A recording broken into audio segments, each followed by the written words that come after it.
طریقے سے رات کو ناف میں تیل ڈالنا بہت ساری بیماریوں سے دور رکھتا ہے. اسی طریقے سے نظر کی کمزوری اگر ہو، نظر کی کمزوری کا علاج پوری دنیا میں نہیں ہے.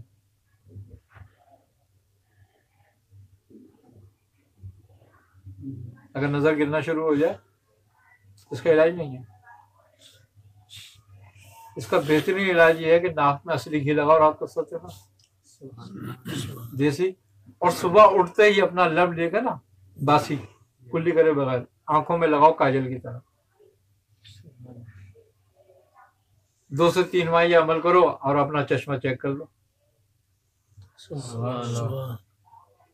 شوگر کی مرض سے جس کی نظر چلی جائے یا کمزور ہو جائے اس کے لیے اگر اس کی پردہ وغیرہ کوئی جل گیا ہے ختم ہو گیا تو پھر تو نہیں ہے، لیکن نظر کمزور ہو رہی ہے، ابھی جالا یا دھند آ رہا ہے تو ختم ہو جائے گا.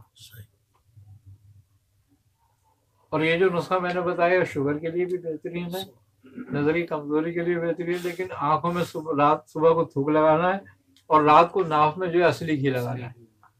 آپ دیکھ لو. اچھا وہ نسیں ایک بار بتاتا ہوں میں آپ کو جو سوکھنے لگتی ہیں جس سے بینائی آتی ہے آنکھ میں، دماغ سے جو انعکاس کرتی ہیں، جو خون دیتی ہیں باریک وریدیں اس کو، وہ سوکھنے لگتی ہیں یا وہ بند ہونے لگتی ہیں، چوک ہو جاتی ہیں چکنائی سے. ناف میں تیل لگانا، یہ گھی لگانا ان کو بھی کھول دیتا ہے، جس کا علاج پوری دنیا میں نہیں ہے.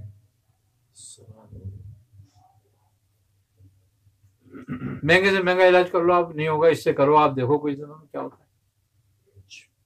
وہ آدمی جس کو اندھیرے میں رات کو نظر نہ آتا ہو، بہت سارے ایک مرض ہے نا کہ جب اندھیرا ہوتا ہے تو پھر نظر نہیں آتا، رات میں دن میں نظر آتا ہے.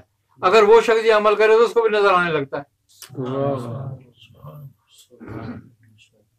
یہ ایک بہترین طریقہ کار ہے قدیم.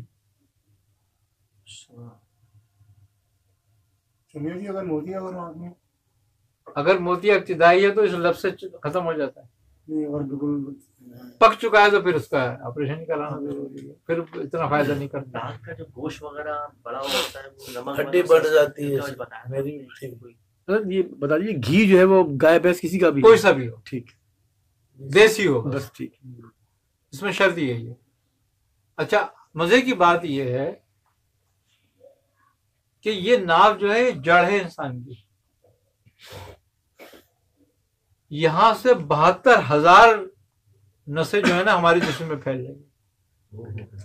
یہ 72,000 نسوں کا مجموعہ ہے، اور جب آپ اس کو تر کرتے ہو نا تو 72,000 نسیں تر ہو جاتی ہیں اور وہ جان پکڑ لیتی ہیں اور اپنے فنکشن پہ درست آ جاتی ہیں. اسی طرح جو بے خوابی ہوتی ہے، جن لوگوں کو کم نیند آتی ہے رات کو اور وہ سکون سے نہیں سو پاتے، اگر وہ رات کو 2 3 4 منٹ 5 منٹ اپنے تلووں کی تیل سے مالش کریں تو بے خوابی ختم ہو جاتی ہے. جو کسی دوا سے جو نیند کی گولیاں کھاتے ہیں نا سونے کے لیے، یہ ان کے لیے بتا رہا ہوں میں، وہ بھی کریں تو نیند آنے لگے گی بغیر دوا کھائے، اور یہ بہت سارے مرضوں کو ختم کرتی ہے. جس کو نیند زیادہ آتی ہے وہ کیا کرے؟ جس کو نیند زیادہ آتی ہے وہ کم کھایا کرے رات کو اور پانی کم پیے رات. یہ ناک کی ہڈی بہت لوگوں کی بڑھ رہی ہے، جس سے رات میں سوتے ہوئے بندہ سانس نہیں آ سکتا. ناک کی ہڈی جو ہے کھراٹے نا بہت وہ خشکی کی وجہ سے بڑھتی ہے. یہ اس کے لیے میں نے نسخہ پہلے بھی بتایا ہے، سرسوں کا تیل اور نمک کا بہترین نسخہ ہے. وہ اگر کوئی کرے، کتنے لوگوں کو میں نے دیا ہے جو ان کو 2 3 دفعہ آپریشن کرا چکے تھے، آج بالکل ٹھیک ہے. سر اس کا طریقہ کار کیا ہے؟ اس کو کتنا نمک ہونا چاہیے؟ ایک ایک قطرہ. وہ اس طرح طریقہ کار یہ ہے کہ آدھی چھٹاک 25 گرام، اگر تیل ہے تو 5 گرام نمک لیا جائے، اس کو چولہے پہ پکایا جائے. تیل کو جب وہ کھولنے لگے تو نمک کی چٹکی چٹکی چٹکی چٹکی اس کو ڈال کے اس کو حل کرتے رہو. اس کا 5واں حصہ بنا نا یہ تیل کا؟ جی 5واں حصہ بنا جی. اور پھر وہ نمک استعمال کرو. اچھا یہ دائمی نزلے کو ختم کر دیتا ہے. جن کو الرجی کی شکایت ہوتی ہے نا، الرجی کیوں ہوتی ہے؟ چھینکے بار بار آنا، الرجی ہوتی ہے ہماری یہ جھلی خشک ہو جاتی ہے. جب یہ خشک ہو جاتی ہے تو کوئی بھی جب ہوا لگتی ہے نا ہاں تو اس پہ اثر کرتی ہے، تو دماغ میں تحریک میں آ جاتا ہے. ٹھیک ہے، شکریہ. تو جب اس کی تراوٹ ہوگی، یہ تر ہو جائے گی، تو ہوا کا بیرونی اثر نہیں ہوگا.